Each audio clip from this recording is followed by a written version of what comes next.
Hello and welcome along to another episode of this FIFA 19 career with Crewe Alexandra. We're halfway through the Championship season and today we play 4th place West Brom as we look to cement the gap between the top two and the rest of the league. It's still a 2-horse race with us and Stoke City, but Cardiff are still on our tails and anything could change very quickly.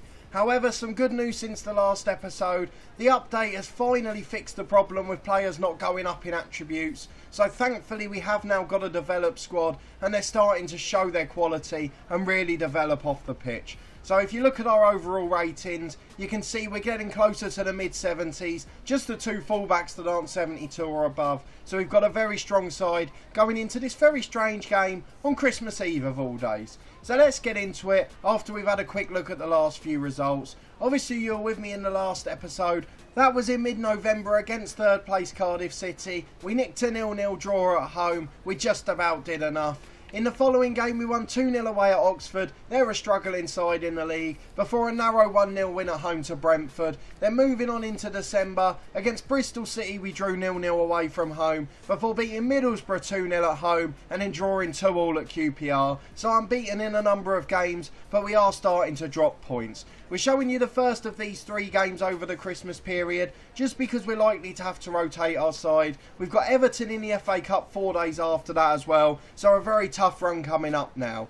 West Brom's the big one. If we can pull up a lead, we expect other sides to drop points over Christmas too, and I reckon we've got a pretty strong squad in comparison. We're just going through the process of renewing some contracts. A couple of them, including Yannick Pohl, has refused to discuss terms at the moment, which is going to be a really big issue if that remains the case. But most of the big hitters, Sam McQueen at left back, Colton Morris up front, and also a couple of the midfielders, Morgan Gibbs-White being the key one, have all signed new deals. And now we can actually train the players properly. The likes of Morgan Gibbs-White have actually got a decent stamina level now. So let's get into this game. I think we're at full strength. We'll just double check as we go through. We're only going to do the 1 game today just because we want to catch up and get ahead. We've got a busy couple of weeks coming up, so we want to make sure we can get towards the end of the season. If we can pull away, we can then get through a few more games between each episode. So we've got a Campos in goal, McQueen and Justin are the fullbacks with McKenna and Ampadu at centre half, Rossiter at the base of the diamond,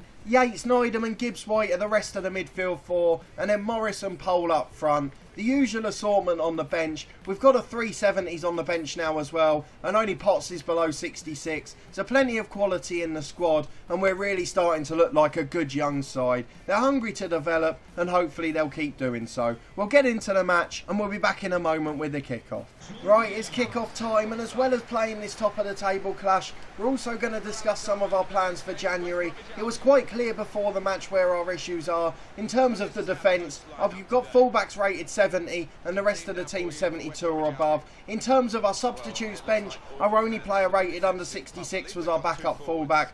We've also got a problem with centre half. So our backup centre halves are 65 and 61. One of them, George Ray, who was a star in League 2, wants to leave. We've got to let him go in the window. And the other one's the youngster Mason, who needs game time but isn't quite ready for a title race at this level. So we do need to get another one in, chiefly because we've still had games during the international break, which obviously in real life doesn't happen for Championship sides, and we've lost both McKenna and Ampadu for most of those occasions, which has left us a little bit short against bigger teams. Colton Morris is running in behind now. Morgan Gibbs-White off him. He's been scoring goals for fun in the last few months. Neidham's challenging for the header. There's a few new players in that West Brom side, but the likes of Jay Rodriguez are still there in the 3rd season, so a few names that we recognise. Higazi, there's another one. We've got a couple of overlaps. Justin with the ball in. Morris has missed it. Pohl's got there. Deflected by the defender. A brilliant early start. They haven't been out of their half yet, West Brom, but again we haven't made it count. One thing we noticed in all the games we've played so far is we've not scored many goals, and as a result we always give teams a chance or have nervy finishes. We've also had a couple of draws, apart from that one at QPR where we've drawn 0-0 and just not been able to get a goal despite dominating. It's something we've got to work on, but again it's about getting better fullbacks so we've got quality out wide as well as in the middle. Although having said that, James Justin put a brilliant cross in that time. The ball's out by West Brom and they're coming over halfway now. They've got it inside to Jay Rodriguez and now Livermore, another one of the players there in real life. Out wide, but it's intercepted by Yates, still there with his 99 stamina, and he manages to bring it over halfway, wins the throw. I thought he'd drawn the foul there, but it looks like he's picked up nothing but a knock.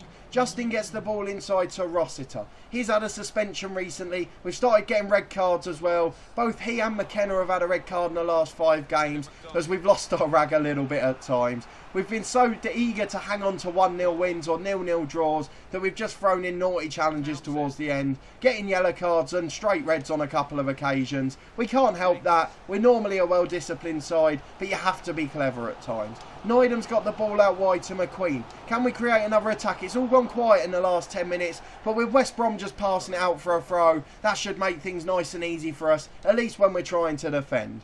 We've got half an hour on the clock. No one's really looked like scoring. We had a couple of early chances, but they weren't really clear-cut. Here's Morris, holding the ball up, but he's just overrun that, shown a bit too much to the defender, and despite their increased ratings, they're not going to be quite up there with some of the West Brom players, who I'd imagine are in the second half of the 70s. The ball's out to Townsend, a lovely switch of play from them. Livermore going down the line to Rondon, back from his loan at Newcastle obviously. He's sold Ampadu a dummy there, but gets it away via McKenna, and now Ampadu out. Yates gets the ball over to the left-hand side. We've gone for an early switch there, and I knew what I was going to do well in advance, but McQueen gives it away, and I shouldn't have bothered with it. We are coming up towards the January window, obviously. Just a week to go until the new year. I will try and be busy, but we've ended up spending most of our remaining transfer budget by converting that to wages to pay for the upgrades. Some of the players we had here we signed in League 2 and League 1. The likes of Morgan Gibbs-White was on £6 a week and he wanted 10. Morris wanted 12 and he was on about 9. We had the same sort of thing with Pole. He's on £3 a week and won't discuss a new deal. There's no way he's going to accept a transfer deal or a contract for £3,000 a week. So we're going to have to work on that as well. The corner's coming from West Brom. We're trying to get it away, but it's a free header in the end and Campos has to get down to save it. He's rolled the ball out to Ampadu. Out to the right back, James Justin. Pole's going down the line. Can we find him? We can, but there's not really anyone there. And the one thing I will say, in the few games I've played since the update, he's not really making those runs in behind the defence anymore, despite the setting being on. It's something that we've struggled with, so we're hoping that's not something they've broken in this patch. We do know generally, if for those of you who've been playing the game regularly, one thing's been fixed and then another 2 broken. So we've got to be careful with that, but hopefully it'll be okay, and it's just a 1 or 2 games off.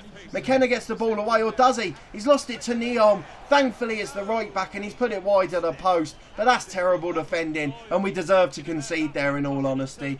Campos gets the ball wide to McQueen, so as we were mentioning with January, as the half-time whistle goes, we're likely going to need to sell to be able to buy someone in. But that is the half-time whistle. It's a 0-0 draw. It's been a pretty poor game despite our early brilliant start. We wasted 2 early chances and as a result it's a fair score at the break. We'll be back in a moment with the second half. Second half time then, it's West Brom with the kick-off, taken to Rondon, and we're very slow to close there, and what on earth's going on? The West Brom players were just running into each other. I've really seen a few poor things since this update, and that's another one of them. Unopposed, no one within 20 yards of them, and they just start charging into each other. There's another one, the missed chest, but that's just a mistake. Morris gets it wide. Why is Pole running onto that? It was at Morgan Gibbs-White, and he's just completely ignored it. A lack of intelligence there, but unfortunately we just have to cope with that. One thing we were doing last week, myself and my co-host for the podcast, we were playing a bit of FIFA 05 and realised how much more enjoyable it was than this. So I may just skip this one. Once we get to the Premier League and do well there, we'll give this one a miss, and for the last couple of months between games, we'll go back to a bit of FIFA 05 or even one of the old Pro Evo games. McQueen cuts into the box though, tries to lay it off, should have probably been a bit more greedy there, but you know what defenders are like. Needham gets it into Yates. He finds Justin. Morris is running off down the line. We're waiting for him to cut in. He's a big strong man, holds it up. Yates again on the edge of the box, lays it back but he's challenged. Finds Yannick Pole, beats one man, tries to turn and shoot but it's tame and it just dribbles wide of the post, as that's our first chance of the second half. Let's make the changes then. It's the usual suspects that are tired. That hasn't changed at all. McQueen's really struggling. Potts on for him. He's gone up to 65 apparently. Needham on the left side of the diamond. He's a little bit tired, so we'll get Pelly Ruddock on. I know Jones is rated slightly better, but Ruddock's fitter, quicker and stronger, and we need that late on during games. Morgan Gibbs-White's the other one. Panico on for him. We've tried him in the number 10 role off the bench a lot this season, and he's quite often got goals as a super sub, so we're more than happy to put him there. I don't know why it's asking me about changes, especially in that right hand corner for the quick sub, as we'd already made all 3. Ruddock comes on and takes the corner immediately. In towards McKenna. It's knocked down rather than away, but at the second time of asking, it's cleared. And Pardew's going to win it back. Flicks it inside to prevent the throw and plays it to Rossiter. Now Colton Morris. Pelly Ruddock running off him on the left wing. Got to get a bit of trickery in here. Tries to go inside the two defenders. Wins it back for Dan Potts. He goes inside to Rossiter. One more to Colton Morris. One more to Yates and one more to Justin in one-on-one. What a save by the keeper. Brilliant work by the West Brom number 1. Sam Johnston with a save as the right back looked to give us the lead. It's cleared away to the right hand side and Neon goes long up towards Tullock the sub. He knocks it down for Rodriguez. We're back in our shape now. A terrible pass from West Brom to Yannick Pohl. He finds Colton Morris running off him again, but it's just intercepted by the defender who prevents us going in one-on-one. Pelly Ruddock closing down again. We've definitely got the superior fitness with the 3 subs, but unfortunately we haven't made it count as the goalkeeper made a great save from our best chance. And Pardew's got to get there. The last thing we want is them nicking a winner. I'd rather a draw than risk conceding a goal. Pelly Ruddock wins the ball back and holds it up well for Potts. Inside to Pardew. He's going to switch it out to the right for Justin. Wonderful ball playing defender he is. Yates gets it inside to Rossiter and now Pelly Ruddock. He cuts inside. Going to try and take a few on. Gets it wide to Justin again. That Pole's just not making that run anymore. It's really frustrating. Normally he used to shoot it in behind every time, but he's just not doing it since the update. He stands on the shoulder and then just cuts back. It's cleared long by West Brom again and they're over the halfway line. We're nearly at the end of stoppage time. It's going to be a 0-0 draw as Potts sees it out and wins the throw-in at the back. I'm sure the whistle will go and it's going to be a disappointing point where we really should have nicked the win. A great late chance for Justin who didn't take it, but a decent performance, and let's be fair, West Brom never looked like scoring, which is the best thing we can say in that game. Similar to the Cardiff one, we're not quite as good as these sides at the top, so we're almost just holding them off and making sure we get a result. I know we didn't dominate possession like we normally do, but the stats say it all in terms of shots. A great save from the number 1 Johnston to deny Justin. That was the best chance of the match, and a couple of others we didn't make the most of. But a disappointing day and a not too bad result overall. Let's just check what the others have done to see where it leaves us. Stoke have lost, but that was at home to Cardiff. It will close the gap to 2 points. So that's going to be interesting. We've actually gone top of the league, but lost our gap to 3rd place. So depending on which sort of way you look at things, you can be glass half empty or full on this one. The next time we come back, it will probably be for the end of the January window. Let's have a look at what we've got coming up after those Christmas games. We just want to see which sort of games are going to tickle our fancy there. So there's some big games coming up towards the end of January. Forest, Derby and Swansea. Transfer deadline day on the 31st and then Sunderland in February. So it could be any one of those 4 and we'll definitely feature some transfers should we be able to do them. But that will be all for this episode. We'll leave it on the home screen so you can see the league table there. If you did enjoy the episode, please put a thumbs up on it. Let me know in the comments where you think we need to strengthen in January. Is it as obvious as I think at fullback, or do we need to focus somewhere else?